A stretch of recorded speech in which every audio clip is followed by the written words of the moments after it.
buenas tardes, queridos amigos. Bienvenidos a Vladimir en la Una.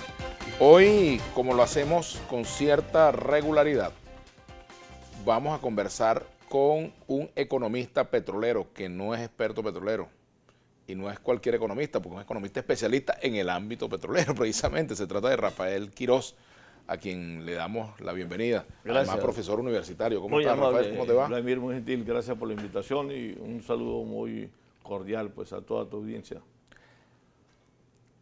¿Qué de vigencia queda de las viejas tesis petroleras, por ejemplo, de las tesis petroleras de Pérez Alfonso, del diagnóstico que hizo Rómulo Betancourt en su libro Venezuela, Política y Petróleo, con respecto a cómo el petróleo era un instrumento, pues, no solamente de cambio económico, sino también de impulso de modelos políticos para la transformación del país? Yo creo que queda mucho aún, ¿no?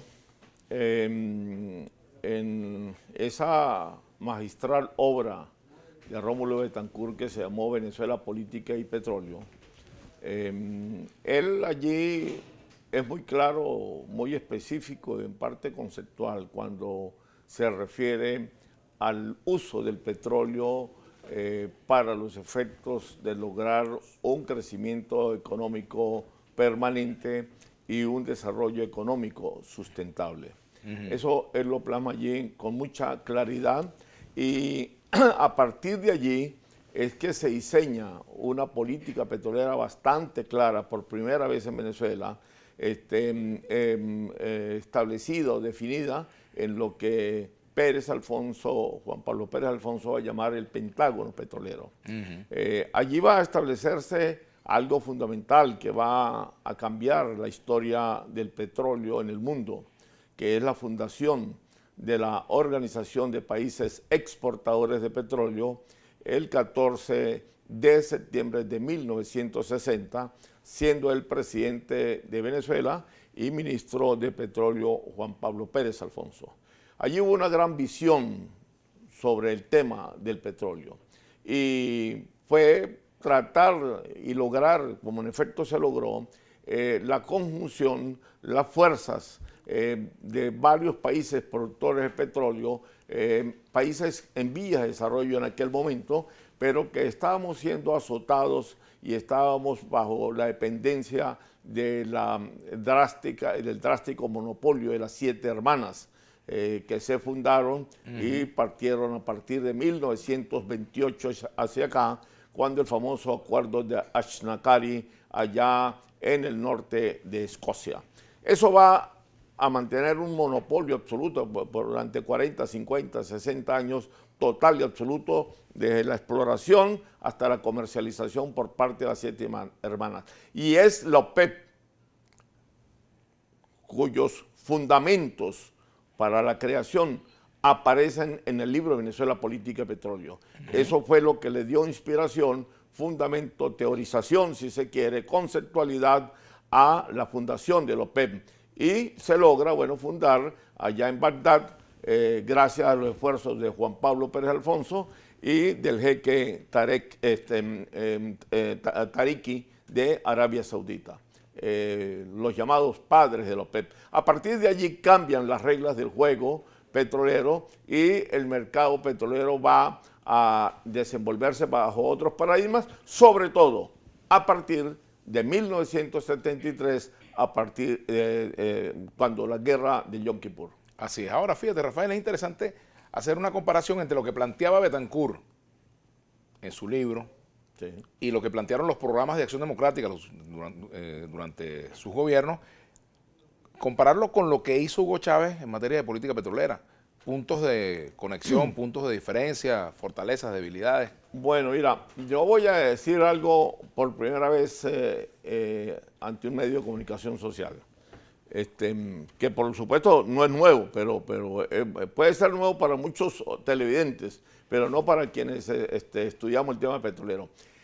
La política petrolera de Hugo Chávez Frías, que arranca en 1999, va a ser una copia calcada de la política petrolera de lo que llamamos malamente la Cuarta República. Es decir, de la política petrolera que inspiró y se basó y nació y emergió a partir del libro Venezuela, Política y Petróleo. Hay 5 o 6 estandartes, columnas vertebrales, pilones en los cuales se fundamentó la política petrolera de Chávez, que estuvo acertada, ojo, estuvo acertada, pero es gemela de la política petrolera, le repito, de la mal llamada Cuarta República. En otras palabras, no es original esos pilares, lo cual no le quita méritos, por supuesto. ¿Y qué fue lo que hizo que hoy la industria esté como está? Bueno, porque una cosa es la política petrolera como tal y otra cosa es el manejo de la industria petrolera. Lo que estuvo desacertado, tremendamente equivocado,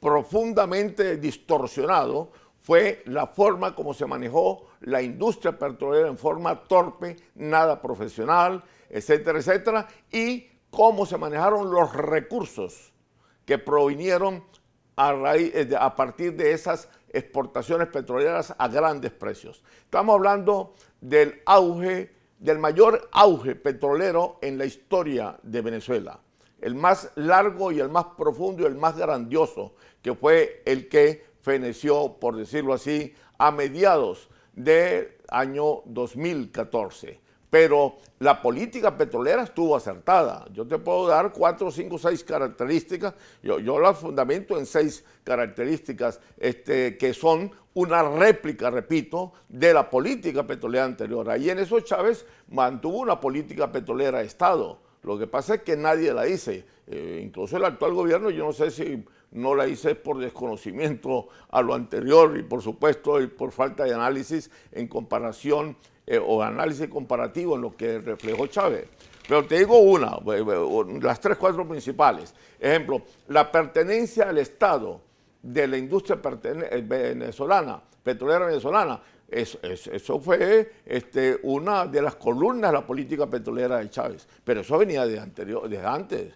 Bueno, con la nacionalización se comprueba, es suficiente evidencia para eso. Ahí está un pilar. El otro pilar es la participación del sector privado, o sea, capital privado, dentro en las inversiones de la industria petrolera. Eso viene también del artículo 5 de la Ley de Nacionalización Petrolera y que lo toma Chávez como uno de los pilares fundamentales para la construcción o para el diseño de una política petrolera. El tercero es precisamente la sincronización con la OPEP, es decir, como decimos en criollo, bailar pegado y que la política petrolera nuestra fuera coherente y fuera concatenada con la política petrolera que se diseña bien. Esa es la tercera. Y si vamos a una cuarta, podríamos el uso del petróleo como arma política. En eso coincidieron muchísimo. Pero totalmente, integralmente. Sin embargo, fíjate que Chávez logró hacer algo que no hicieron las administraciones anteriores, que es romper el paradigma con respecto a la función de PDVSA. Le agregó a PDVSA un conjunto de funciones en el orden social que terminaron convirtiéndose pues en una especie de elefantiasis. Así es. Bueno, ese fue precisamente el peor error de Chávez. Eso no forma parte de los 6 pilones que llamo yo de la política petrolera de Chávez, que es copia, repito, es gemela de la Cuarta República. Eso es la forma como manejó la industria petrolera. Y eso que usted señala acertadamente quiere decir que fue uno de los errores más graves que se hizo a la industria petrolera, utilizar a Petróleos de Venezuela para cosas que no le son propias, para cosas que no fue, para lo cual no fue creada. O sea, ponerla a construir casas o carreteras o vender alimentos o qué sé yo. Eso no son propias, ninguna empresa petrolera del mundo se dedica a eso. Entonces ahí donde vino la distorsión total, una especie de quiebre en cuanto a la funcionalidad de PDVSA. Y eso fue sumamente nefasto, sigue siendo nefasto para Petróleos de Venezuela. ¿Hay alguna diferencia en la forma como Chávez manejó la industria petrolera y cómo la está manejando Nicolás Maduro? No, no hay ninguna. Hay solamente que en el caso de Nicolás Maduro, pues la cuestión, yo diría, la forma de manejarla, sobre todo en lo pecaminoso, en lo dañino, ha sido sumamente evidente. Pero Hugo Chávez hizo algo similar o igual, solamente que Maduro la profundizó. Todo lo que actualmente es la industria petrolera, el desastre, el quiebre en que se encuentra, la situación dramática que vive, no es originario de Maduro.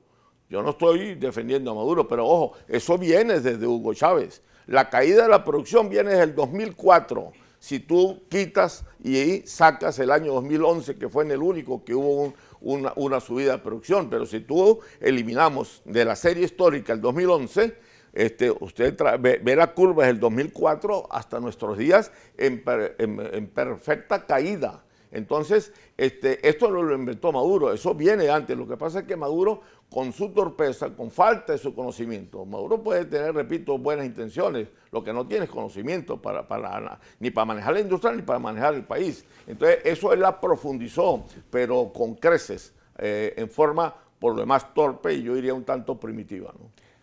Vamos a hablar ya de lo que ha sido la conducción de PDVSA como tal. Rafael, me gustaría hablar de la gestión de Rafael Ramírez y la actual gestión. ¿Qué diferencias hay entre una y otra en cuanto a enfoques gerenciales? Y pudiéramos entrar por allí, ¿te parece? Sí, cómo no, claro.